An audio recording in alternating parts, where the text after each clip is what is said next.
Vamos a platicar sobre mol. Mol cobra importancia, en especial cuando estamos hablando de ecuaciones químicas en las que desde luego las tenemos que balancear, ¿sí? De acuerdo a la ley de la conservación de la materia.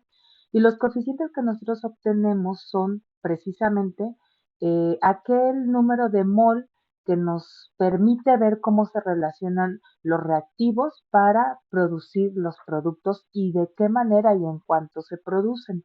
Por ejemplo, veamos la reacción en la que se produce, en la que reacciona nitrógeno del aire, que está en estado gaseoso, con hidrógeno, que también está en estado gaseoso, y me va a producir otro gas que es el amoníaco, NH3. ¿Qué sucede? Cuando yo balanceo mi ecuación, en este caso quedaría dos nitrógenos en los reactivos, dos nitrógenos en los productos, hay 2 por 3, 6 hidrógenos en los productos y entonces pongo un coeficiente 3 para que haya 6 hidrógenos en ambos lados. Entonces, esto yo lo puedo traducir en términos de mol. Yo puedo decir que un mol, de acuerdo al coeficiente que le tocó al nitrógeno, va a reaccionar estequiométricamente con 3 mol de hidrógeno y estos me van a producir 2 mol de amoníaco. ¿Sí? Vamos a poner aquí el nombre, amoníaco. Bueno, que no se ve muy bien. Ujú. Entonces, la utilidad de expresar esta relación de esta ecuación en términos de mol me permite llevar esto a gramos. Vamos a aprender en un momento cómo expresarlo en gramos. Y entonces estamos hablando de cantidades que podemos medir, ¿sí? Por ejemplo, en el laboratorio o de en algún lugar en la industria, por ejemplo. Esta industria que les pongo, esta reacción que les pongo es la reacción para producción de amoníaco, que es base para producir fertilizantes y es parte del famoso llamado proceso Haber-Bosch. Bueno, entonces aquí lo interesante es poder expresar estos coeficientes en términos de mol para así expresarlo en gramos y podamos manejarlo, ¿no? Bueno, entonces por eso nos interesa ver este tema. Ahora, mol es una de las 7 unidades fundamentales del sistema internacional que se refiere a la cantidad de sustancia. Entonces, cuando hablamos de cantidad de sustancia, entonces estamos hablando evidentemente de mol. ¿Sí? Y es una unidad que se utiliza bastante en química, definitivamente, ¿no?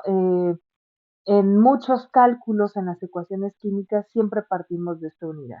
Bueno, ahora, mol se relaciona tanto con unidades químicas que pueden ser elementos, perdón, que pueden ser átomos, moléculas o unidades fórmula o iones, dependiendo de qué tipo de sustancia esté hablando, pero también, como ya lo dije hace un momento, lo puedo expresar en términos de gramos. Por ejemplo, vamos a comenzar a expresarlo en términos de unidades, ¿sí? O de partículas. Entonces, sabemos que las partículas que en química utilizamos o a las que nos referimos son átomos, moléculas y iones, y que, de acuerdo a lo que nos dice este texto, es que un mol de sustancia va a ser igual al número de Avogadro en partículas. Este es el número de Avogadro, 6.022 por 10 a la 23.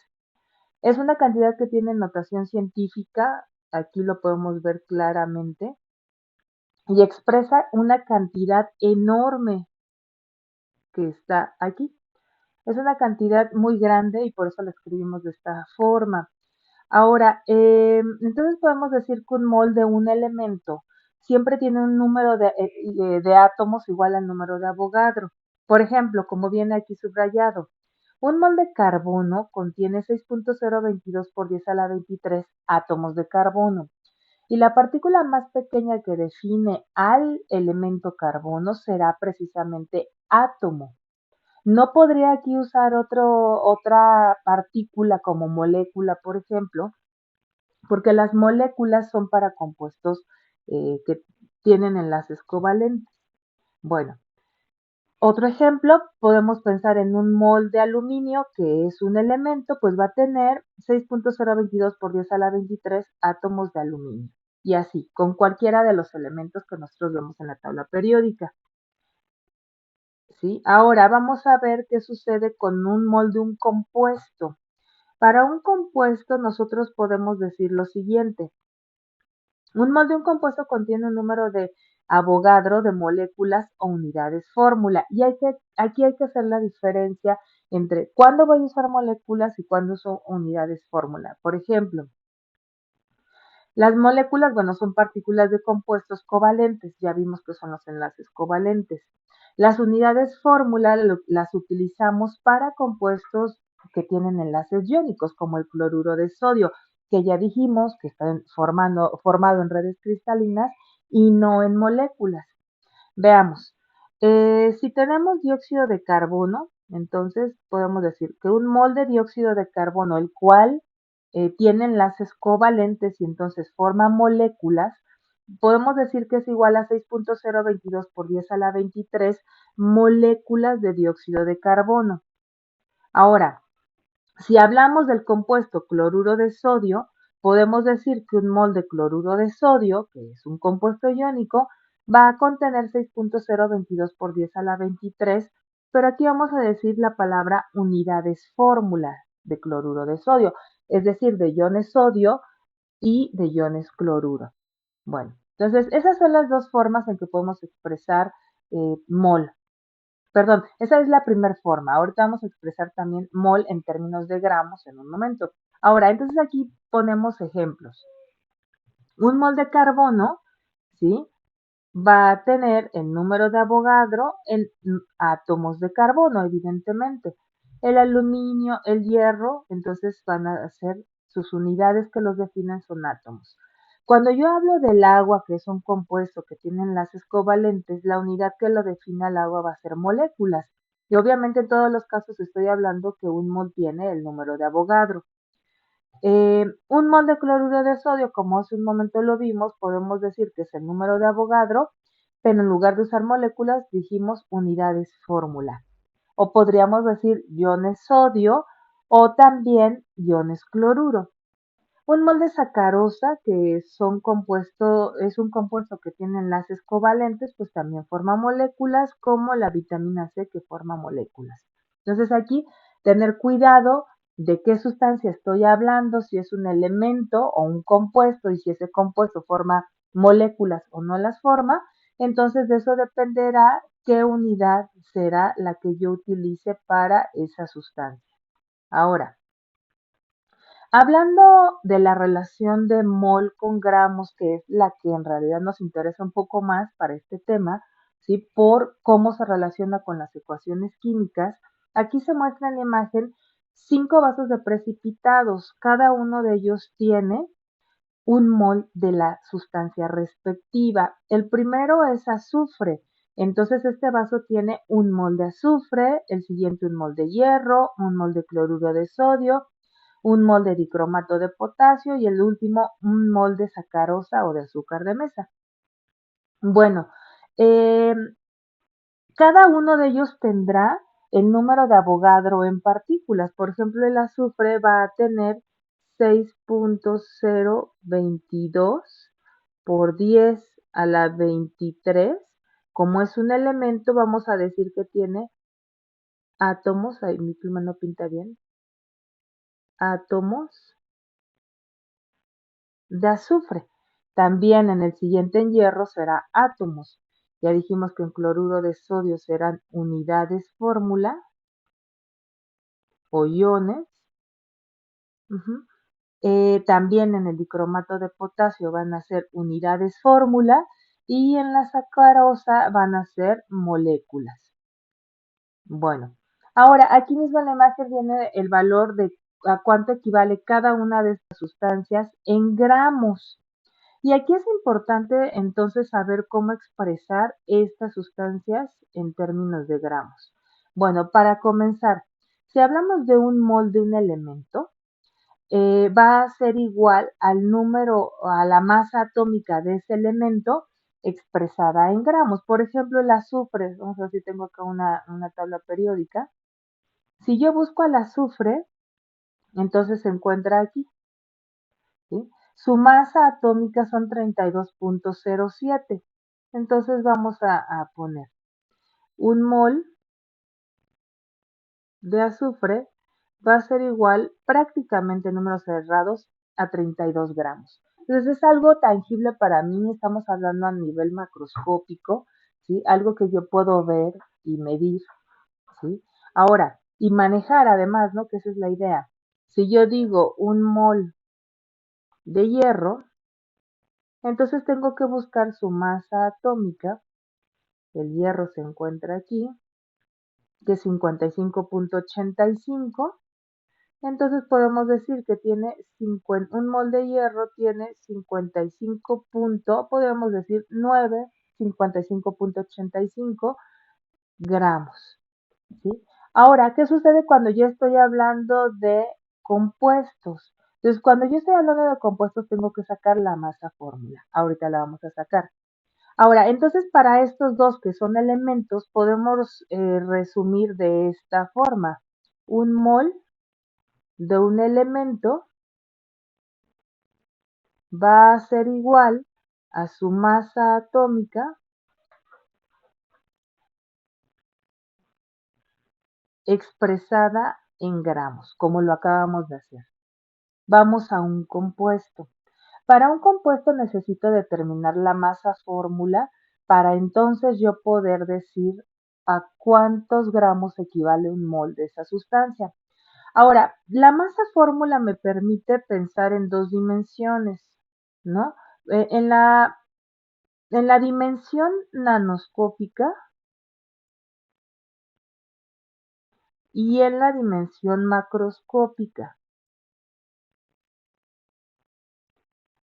En la nanoscópica yo puedo decir, vamos a pensar en qué sustancia. Un ejemplo, el agua, ¿sí? Si yo veo la tabla periódica, bueno, necesito las masas de los elementos que forman la sustancia. Yo voy a ver la tabla periódica. El hidrógeno, su masa prácticamente es 1. Y para el oxígeno, prácticamente es 16. Aquí sí dice 16, pero hay tablas donde dice 15.99. Entonces, vamos a ver. Entonces, hidrógeno 1, oxígeno 16, ¿sí?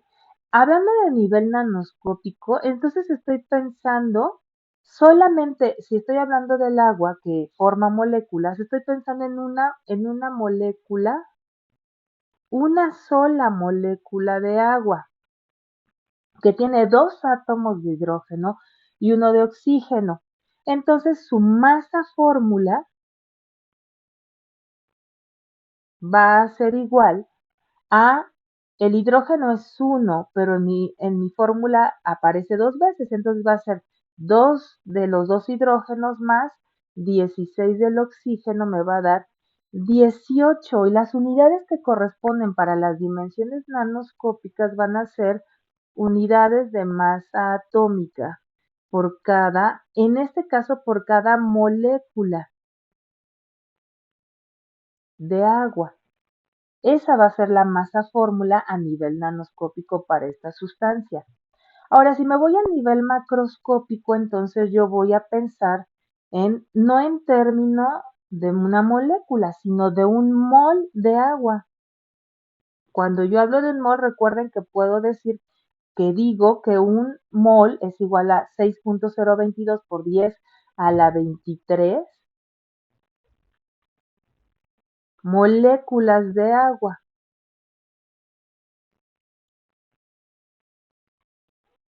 Bueno, ahí no se escriba bien. Entonces, obviamente estamos hablando, aquí se nota muy, muy, muy bien la diferencia, ¿no? Entre decir a nivel nanoscópico es una molécula y a nivel macroscópico pues tengo esta inmensidad de moléculas, ¿sí? Entonces, bueno, un mol de esa sustancia de agua va a ser eh, su masa fórmula, pero expresada en gramos, es decir, su masa fórmula, ya habíamos calculado acá, bueno, va a ser 2 del hidrógeno, 16 del oxígeno, entonces va a ser 18, ¿no? Entonces aquí yo puedo decir que 18, pero expresado en gramos sobre o por cada mol. Esa es la equivalencia de un mol de sustancia para el agua, 18 gramos. Y este valor de gramos sobre mol, específicamente cuando expreso la masa fórmula en términos de gramos por cada mol, yo voy a hablar de la masa molar. Después platicaremos más de la masa molar. Bueno, entonces, dicho esto, vamos bueno, voy a poner hasta el final, ahí me faltó agregar una hoja. Vamos a calcular a cuánto equivale. De acuerdo a lo que teníamos en el texto, teníamos cloruro de sodio en las imágenes. Teníamos también dicromato de potasio. Entonces, primero necesitamos calcular a cuánto equivale la masa individual. Sodio, cuánto tiene, y cloro, cuánto tiene. Por ejemplo, para el sodio, si revisamos y vemos la tabla periódica, ¿sí? Entonces tenemos que el sodio es 22.99, prácticamente 23, y el cloro tiene 35.45. Entonces vamos a poner sodio 23, cloro 35. Ahí sí, como está la mitad, 35.5. Esta suma me da 58.5. Si yo lo expreso en términos de gramos, puedo decir que esto es un mol de cloruro de sodio. Perdón por la letra, no se distingue bien cuál es mayúscula, cuál es minúscula, pero no me permite escribir mejor. Es cloruro de sodio. ¿Sí? Me voy al dicromato de potasio. Necesito las masas individuales, la del potasio, la del cromo, la del oxígeno. Oxígeno hace ratito dijimos que es 16. Para el potasio entonces es 39.1 y para el cromo prácticamente 52 o alguna tabla periódica 51.99. Vamos a poner un 52. Entonces, potasio 39.1, cromo 52. Ahora, debo de considerar, de acuerdo a la fórmula, cuántas veces aparece cada uno.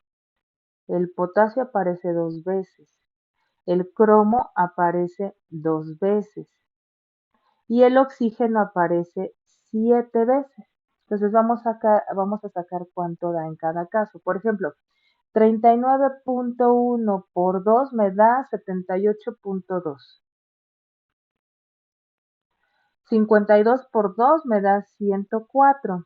Y 16 por 7 me debe de dar 112. Entonces esto me da 2, 14,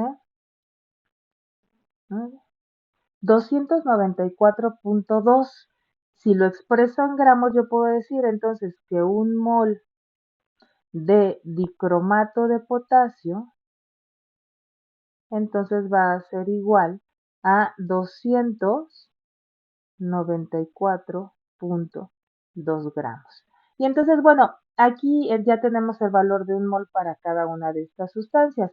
Si vamos a la imagen anterior que teníamos de los vasos de precipitados, aquí 94.2 y 58.44, bueno, manejaron otras decimales, pero prácticamente es lo mismo. Entonces, esa es la forma de expresar entonces mol en términos de gramos. Ahora, vamos a regresar precisamente a un ejemplo. Vamos a poner aquí este que está.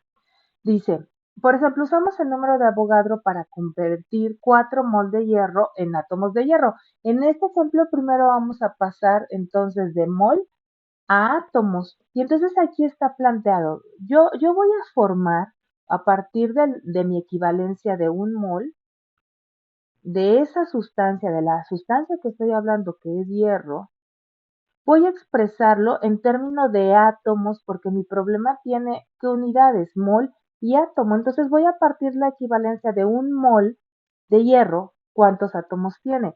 Sabemos que equivale al número de Avogadro, 6.022 por 10 a la 23 átomos de hierro. Y esto me sirve para hacer, esta es una equivalencia, ¿sí? Me sirve para construir un factor unitario, como está aquí, ¿sí? multiplico mi valor de 4 mol, que es lo que yo quiero convertir, por este factor unitario que obtuve de la equivalencia que acabo de escribir. Ahora, de acuerdo al análisis de unidades, si yo quiero pasar moles de hierro, debo de poner aquí abajo también mol de hierro para que se cancele mol con mol, ¿sí? Y arriba las unidades que yo deseo. Entonces, cuando hago la operación, va a ser el número de Avogadro 6.022 por 10 a la 23 átomos entre 1, bueno, es el mismo valor, por 4. Entonces, el resultado me da 2.41 por 10 a la 24 átomos de hierro, ¿sí? Entonces, aquí la sugerencia en este tipo de problemas es comenzar a plantear a partir de un mol de sustancia en átomos o en moléculas, dependiendo de qué sustancia esté hablando, o también en gramos, si en mi problema me dan o me preguntan gramos. Entonces vamos a poner otro ejemplo. Vamos a suponer que tenemos 250 gramos, vamos a decir, de agua, y yo lo quiero expresar en términos de mol. Entonces, ¿qué voy a hacer? Yo puedo decir, voy a plantear entonces mi equivalencia a partir de un mol, ¿sí? Voy a decir, un mol de agua lo voy a expresar en gramos porque mi problema tiene gramos. En ese momento no lo voy a expresar en moléculas porque no me lo preguntan ni me lo dan. Entonces yo sé que tiene su masa fórmula del agua, que hace rato la calculamos, que es 18 gramos. Entonces, con esta equivalencia voy a hacer un factor unitario que multiplique a 250 gramos de agua, voy a aplicar el factor unitario. Si tengo aquí en 250 son gramos de agua, entonces aquí abajo debo poner 18 gramos para que se cancelen gramos con gramos y arriba a lo que equivale un mol de agua. Esto va a ser numéricamente, pues todo lo que está en una misma línea se multiplica 250 por 1 entre 18 y me va a dar el resultado 13.88. 88. Y vamos a poner 13.9. ¿Qué unidades son? Pues aquí están, mol de agua. Entonces aquí el problema fue de gramos a mol.